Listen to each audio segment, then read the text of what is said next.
D'après vous, à quoi peut-on attribuer le problème du chômage dans le tiers-monde en général, surtout le chômage des cadres supérieurs? Dans le tiers-monde, on a une contradiction totale. On a à la fois des pays où les systèmes d'éducation sont des systèmes élitistes qui n'arrivent pas à scolariser l'ensemble des jeunes qui devraient l'être.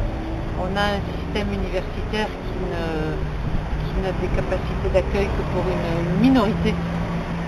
des jeunes de la tranche d'âge de 18-30 ans. Et en même temps, on a des besoins considérables, justement, ne serait-ce qu'en matière d'éducation, pour scolariser l'ensemble des gens qui devraient l'être, en matière de santé, en matière d'environnement, en matière d'urbanisme, en matière de logement, etc., etc. Et donc on a cette contradiction flagrante de pays qui ont besoin de cadres, qui n'en forment pas suffisamment et qui en même temps n'arrivent pas à donner du travail à ceux qui sont formés. Donc on est dans une aberration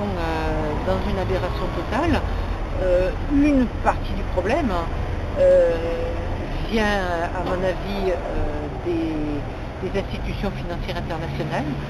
qui, sous la pression de la dette du Maroc, ont imposé au Maroc, comme à des tas d'autres pays du monde, des plans d'ajustement structurel qui comprenaient tous le même volet, qui est un volet de compression des dépenses publiques, un volet de compression du nombre de fonctionnaires, un volet de compression des postes de travail, et donc il y a eu depuis les années 80 une chute du recrutement et parallèlement une augmentation du nombre de chômeurs. Il y a peut-être aussi une deuxième cause qui vient de se rajouter à la première, qui serait pas une adéquation, beaucoup de gens parlent d'une inadéquation